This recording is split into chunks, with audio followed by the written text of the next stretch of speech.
Lovecraft didn't live in a vacuum.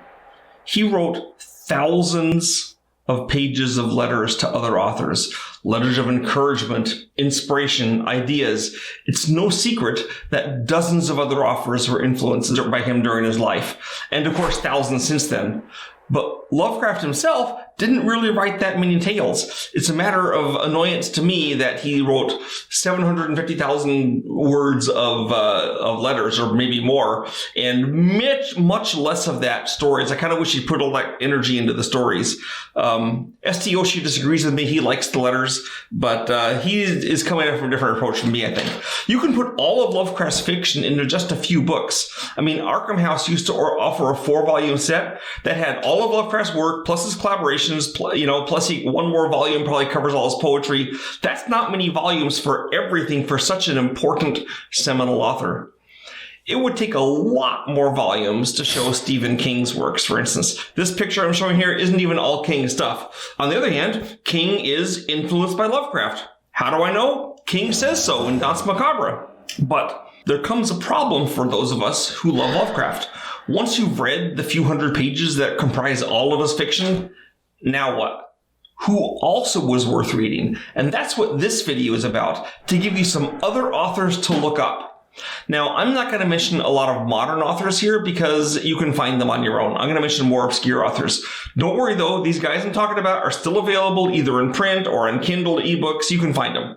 Let me lead with one of my favorite authors of all time, whose name is sadly unknown. Robert Aickman. He only wrote 48 stories, and only one was a short novel. All the rest were novelettes or short stories, but his tales are amazing. They're not imitations of Lovecraft. They are their own unique thing, and as far as I can tell, Lovecraft never read him. I'm not even sure if his first story was written before Lovecraft died. But the stories are really memorable and delicately, elegantly written. He doesn't ever tell you what's going on. He lets you try to figure it out yourself. And usually when you figure it out, it's something astonishing. Teenage boys who eat children, a politician whose children are pterodactyls, a man haunted by an airplane and his wife might be in it, a carnival act where a woman is stabbed through by swords but survives. One of my favorites is The Same Dog. This gave me nightmares. And this is me, Sandy Petersen. The Same Dog gave me nightmares. I won't say any more. Robert Aickman is a name to remember. Check him out. Frank Belknap Long was one of Lovecraft's very best friends. They hung out fairly often. Here's a picture of Lovecraft holding Frank Belknap Long's cat. And the very first image I showed here was actually Lovecraft with Long. Now, Long wrote some really important horror stories from the viewpoint of the mythos. He wrote The Hounds of Tindalos, invading them. He wrote The Horror of the Hills. That invented Shogner Fawn and his background. And this story, The Space Eaters, this is one of the best Lovecraft stories ever written by someone who wasn't, Lovecraft. It's amazing. Fortunately, Frank Belknap Long is available as an ebook and other means you can find him. I'll also mention I really like his story, The Man with 1,000 Legs. Be aware, he didn't just write horror, so if you get a big volume of Frank Long stuff, you're going to have science fiction in it, you're going to have fantasy in it, but that shouldn't be a total deal breaker. Is he as good as Lovecraft? No. But he's good. Now, this guy, William Hope Hodgson, was an amazing writer. Tragically, he was killed in World War I when the British war culture of the time encouraged everyone must go join the fight for civilization. So Hodgson was killed in 1918 at the age of 40. Thanks, England. I'm sure his pointless death helped save the world. Oh, wait. It didn't. All we got from World War I was World War II, the Nazis, and millions killed from international communism. If I sound bitter, I am. Hodgson wrote both short stories and novels.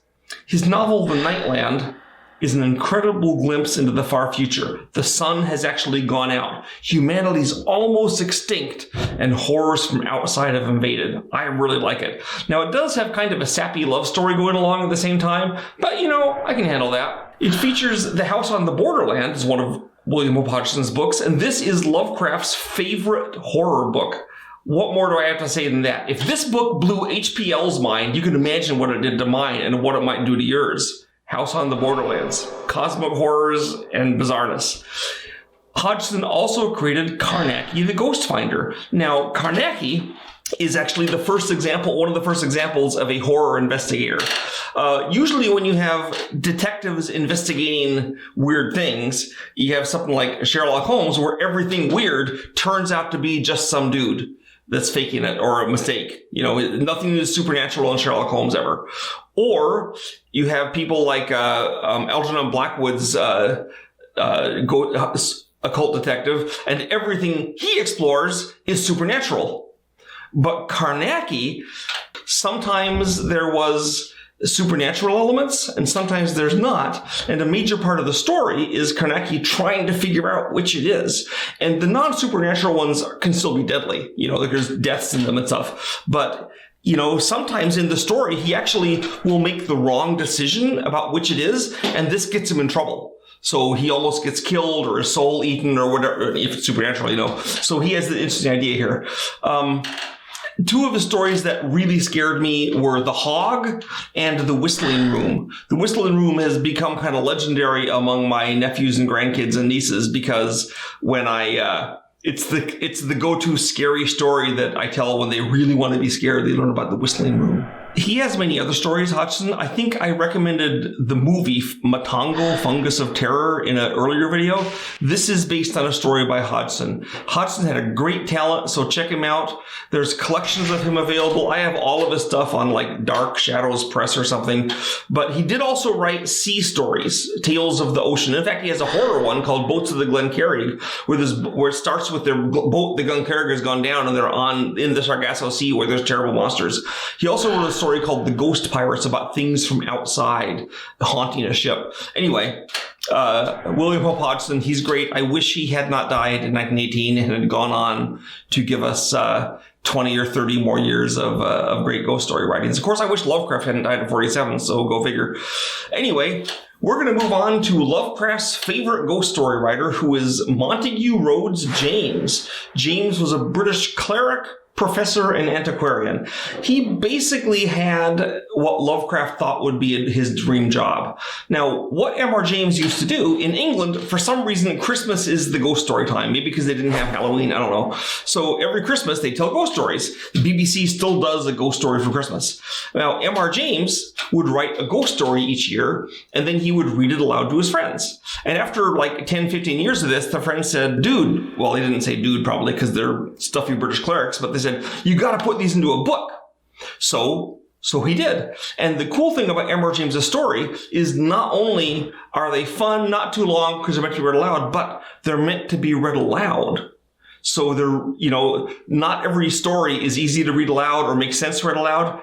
M.R. James's do. They're great read aloud, so keep that in mind. And his ghosts are not creepy, diaphanous things that lead you to the treasure. No, they're thin and bony and savage and take all kinds of weird forms, like a roll of carpet with two spidery eyes on the front, or a bunch of sheets crumpled together to make a face. It's just all kinds of bizarre things. So his stories have been made into movies and TV shows. Curse of the Demon is a good example. They're really fun to read, and you can get his complete ghost stories in a number of formats. You won't be sorry reading M.R. James. So there's 4 authors you have that you may not have encountered who are well worth looking up. You won't go wrong with any of these men. Even better, they don't write 1,000-word books like Stephen King or Dean Koontz or a lot of modern authors. They're short and snappy. Well, The Nightland by Hodgson is pretty long, but it's solid. What's that? Are you asking why all my authors are old and not from modern times, as I am old fogey? I might be, but there are some good modern writers. Like I said, I think you can find them on your own. But let's add one more great horror author from modern times. Ramsey Campbell. Now, he got to start quite young writing pastiches of Lovecraft. They're still available, but The Inhabitant of the Lake and other stories. But he kept writing terrific short stories, which I recommended in the strongest possible terms. But he also wrote some good novels. Here's some of them. I like these novels. A lot of them are supernatural or outside influences. Some of them are more real world, but even those are creepy and weird. He has a really good insight to madness. So check him out too. And that's what I have to say about Lovecraft's peers.